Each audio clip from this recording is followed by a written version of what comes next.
আপনারা লক্ষ্য করেছেন যে বিপুল সংখ্যক জনসমাগমের কারণে সফরসূচিতে কিছুটা বিলম্ব হয়েছিল। তারপরও গভীর রাত পর্যন্ত সাধারণ মানুষের স্বতঃস্ফূর্ত এবং উচ্চমুখর যে উপস্থিতি সেটি স্পষ্টভাবে প্রমাণ করেছে জনাব তারেক রহমানই আজ বাংলাদেশের জনগণের আশা এবং আকাঙ্ক্ষার প্রতীক। এই অভূতপূর্ব জনসমর্থনটি একাধারে একটি গণতান্ত্রিক, সমতাভিত্তিক ও কল্যাণমুখী বাংলাদেশ গঠনে জাতীয়তাবাদী শক্তিকে নতুন করে প্রেরণা জুগিয়েছে। প্রিয় সাংবাদিক ভাই ও বোনেরা, আপনারা ইতিমধ্যে জেনে থাকবেন যে নির্বাচনী আচরণবিধি প্রতিপালনে নির্বাচন কমিশন একটি বিজ্ঞপ্তির মাধ্যমে সকল ভোটারকে উদাত্ত আহ্বান জানিয়েছে। বিজ্ঞপ্তিতে নির্বাচন কমিশন উল্লেখ করেছে যে নির্বাচনী প্রচারণার আড়ালে কতিপয় ব্যক্তি কর্তৃক ভোটারদের ব্যক্তিগত তথ্য এবং জাতীয় পরিচয়পত্র তথা এনআইডি সংগ্রহের বিষয়টি বাংলাদেশ নির্বাচন কমিশনের নজরে এসেছে। কিন্তু জাতীয় পরিচয়পত্র নিবন্ধন আইন 2010 অনুযায়ী অন্যের এনআইডি বহন কিংবা হস্তান্তর করা যাবে না।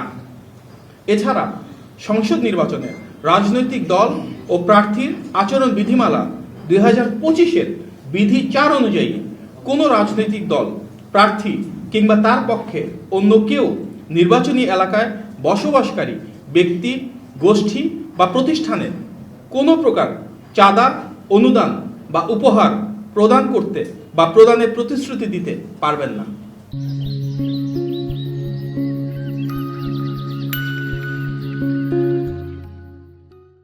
এসব কার্যক্রম অনুযায়ী বিধি অনুযায়ী শাস্তিযোগ্য অপরাধ। নির্বাচন কমিশন সকল নাগরিক ও সংগঠনকে উল্লিখিত অবৈধ কার্যক্রম থেকে বিরত থাকার আহ্বান জানিয়েছে। নির্বাচনী আচরণবিধির লঙ্ঘন একটি শাস্তিযোগ্য অপরাধ। নির্বাচন আচরণবিধি সবাই যেন মেনে চলেন, সুষ্ঠু নির্বাচনে সবাই যেন সহযোগিতা করেন, সেটি আমাদের কামনা। আমরা নির্বাচন কমিশনের এই উদ্যোগকে ইতিবাচকভাবে দেখছি এবং এই বিষয়ে তাদের কর্মযজ্ঞ অব্যাহত রাখার আহ্বান জানাচ্ছি। প্রিয় সাংবাদিক ভাই ও বোনেরা, আমরা লক্ষ্য করছি একটি নির্দিষ্ট দলের শীর্ষ পর্যায়ের নেতারা নতুন করে পতিত ফ্যাসিবাদের মতন করে পুরনো মিথ্যা ও প্রতারণামূলক দুর্নীতির বিশ্ব চ্যাম্পিয়ন বয়ান প্রচারের দায়িত্ব গ্রহণ করেছেন। অথচ এটি আজ জাতীয়ভাবে প্রমাণিত যে বিএনপি রাষ্ট্র পরিচালনায় আসার পর দুর্নীতির হার ধারাবাহিকভাবে কমেছে।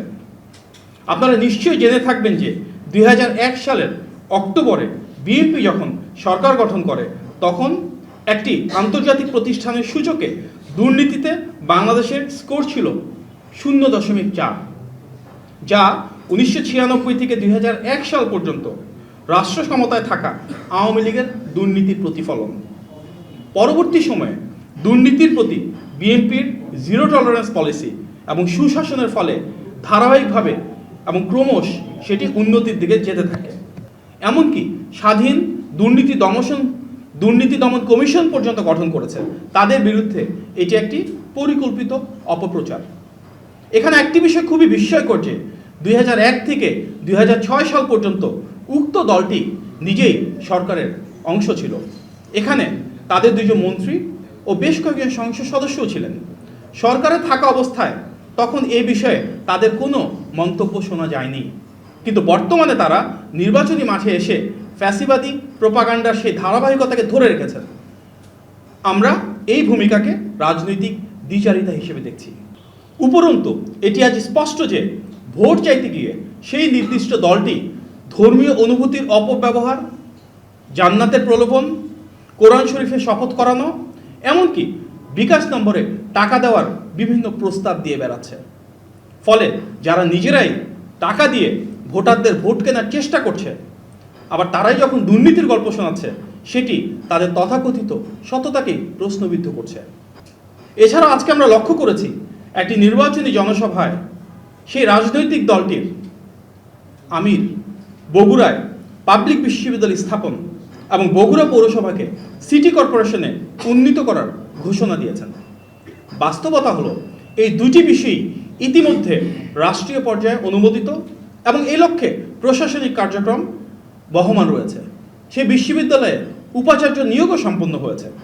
অতএব বিদ্যমান একটি সরকারি সিদ্ধান্তকে নতুন করে দলীয় প্রতিশ্রুতি হিসেবে উপস্থাপন করে বগুড়াবাসীকে বিভ্রান্ত করার এই অপচেষ্টা কেন, সেটাও প্রশ্ন জাগাচ্ছে।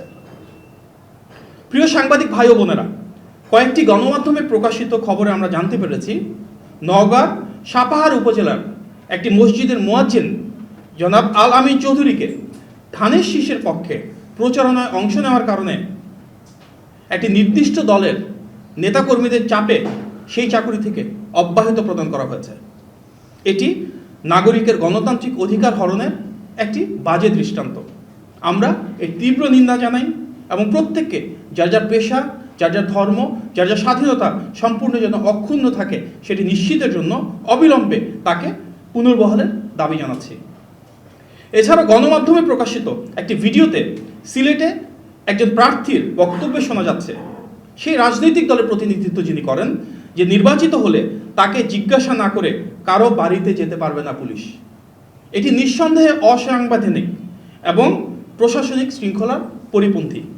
একজন সংসদ সদস্য প্রার্থী যদি এই ধরনের বক্তব্য দেওয়ার সুযোগ পান তাহলে তাতে প্রশ্নের উদ্রেক হচ্ছে। আমরা বিশ্বাস করি ন্যায় বিচার নিশ্চিত করার স্বার্থে কাউকে বিনা অপরাধে গ্রেফতার করা কোনোভাবেই সমীচীন নয়, কিন্তু তাই বলে গ্রেফতার করতে হলে কোনো একজন সংসদ সদস্য প্রার্থীর বা সংসদ সদস্যের অনুমতি লাগবে, এই ধরনের বক্তব্য সেই ফ্যাসিবাদী মনোভাবেরই শামিল। আমরা এই বিষয়ে যথাবিহিত ব্যবস্থা গ্রহণের জন্য সংশ্লিষ্ট কর্তৃপক্ষের প্রতি আহ্বান জানাচ্ছি।